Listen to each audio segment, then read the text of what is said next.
Brian Powell of I Run Far here with Alex Nichols before the 2021 Western States 100. Hello, Alex. Hey, Brian. Good to see you. Likewise. It's been a little while since you've been out here. Yeah. 4 years now. So, Yeah. What brings you back? Oh, just the scenery, really. No. I felt like it was time to give this another go. And last year would have been time, but this year works as well. So it would have only been 2 years out, really. 2 years not participating in 19 or 18 and 19, and then you would have run in 20. So yeah. But it has been 4 years. Yeah. How have you changed as a runner in those 4 years? Huh.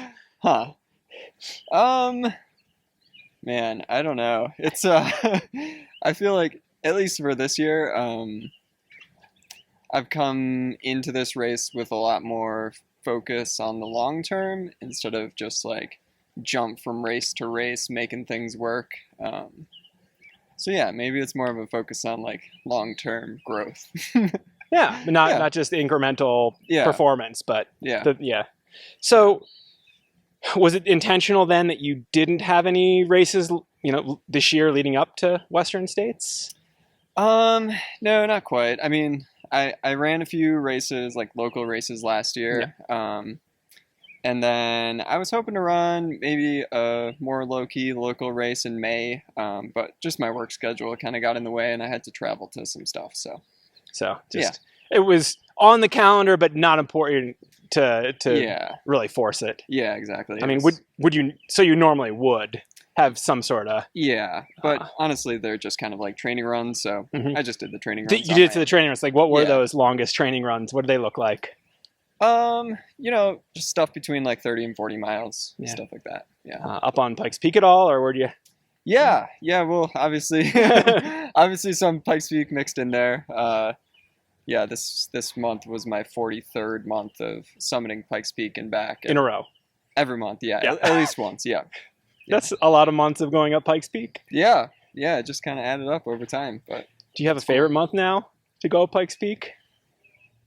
Well, when I make it through the winter, I get really appreciative of the summer. We had a lot of late spring snow, and there was some not favorite months. I'll say that. some post-holing and trudging. Yeah. Or both. Yeah. So how did your training go for this year, for this Western States? Really well. I've just kind of had it in the back of my mind for like the last year. And nothing crazy, but just like week after week of consistent training.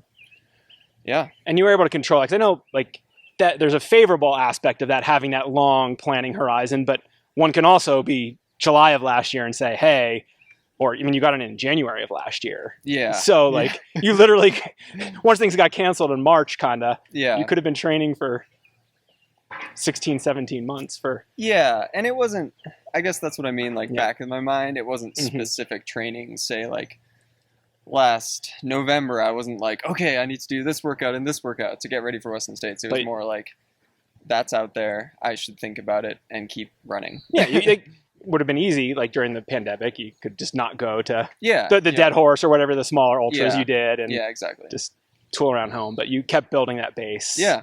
And any setbacks along the way? No, not really. Yeah, it's crazy. I mean, we're not to race day yet. No, and not through race day yet. Yeah. But you're feeling good. You're feeling strong. Yeah. I think the Pikes Peak thing at first was just like to do it, but now I'm realizing there's like some actual training benefit to that, of being able to do a 6-hour effort at least once a month, every month. It holds you accountable. And you never lose that, whether it's physical ability or confidence, to say, hey, I can go out for a 6-hour run. Yeah. Run. 6-hour effort, yes.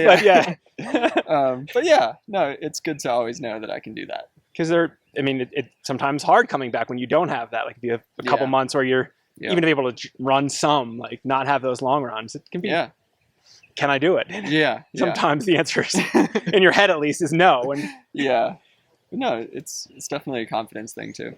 Like what did your peak training look like, say in May? I would say I probably did a lot of like 15-hour weeks. I generally can't hold like huge volume for a long time, but I would say between like, I guess going back to mileage, like 90-mile weeks for the last like 5 months or something, and then working up to like much bigger weeks at the beginning of June. Yeah. Yeah. Like sort of a peak, like a pulse, like Yeah. but not keeping yourself in that. Yeah. What is a danger zone for you? Like, yeah. I've just noticed in the past when I've tried to like build really consistently to those like big weeks, I just can't stay there. Bad things happen. But you can be cruising along at a decent volume and then give 2 weeks of. Yeah, exactly. And what do those 2 peak weeks look like? I mean, the biggest was like 22 hours. And yeah, like 140-mile weeks. Probably some good vert in there too. Or yeah, that was one of the Pikes Peak weeks, and and it went great. Perfect. And you feel fresh and rested coming in? Yeah. I've actually tapered more than usual. With those quick buildups that I used to do, I would typically just do a 10-day taper that was like pretty significant. This time I went for more, but like 2 weeks, so a little bit more. But are you getting antsy then? A little bit, yeah. There's always that thought of like, oh, I'm getting out of shape, but you're not. Yeah. Is there any part of you, or in the back of your mind, to sort of have a redemption from a couple goes at UTMB that didn't go so well since you run the 2017 Western States? Yeah, I mean, I think at least this year I'm gonna approach it with a decent amount of fear for the fact that it's still a 100-mile race. So yeah, looking back, like thinking of UTMB as like race from the gun, like, but obviously bad things happen or can happen, and it's still just a really long way. So I really just want to make sure I can put a good effort into the entire thing. Yeah, not blow up or not put too much in the first 20, 30, 40 miles. Yeah, and just going through it in my head like, it's 100 miles. It's really far. And wouldn't it be fun to be able to go, as it were, at mile 70 or 80? And that would hopefully lead to that sort of situation where I could push later on. Knowing yourself now and having seen yourself back in 2017, do you think you can match that sort of performance or even improve upon it? Yeah, I definitely think so. Just made a lot of mistakes back then. I didn't know the course at all. I had never been here. Well, I guess I was here for the Broken Arrow Sky Race, but that's just doesn't like, count. So knowing the course is going to be huge. Being prepared for the weather, because 2017 was another hot year. I just think there's a lot of ways that I can improve. And honestly, like my time in 2017 was pretty slow to get second. So hopefully I can be quite a bit faster. Well, 2019 was also an outlier on the fast side with 10 guys under 16 hours. So that doesn't happen most of the time.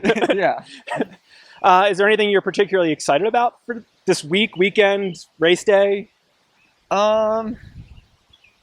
I mean, I'm trying to remind myself that there's so many people that enter this lottery and don't get in, that I just really want to appreciate the fact that I'm able to do this race.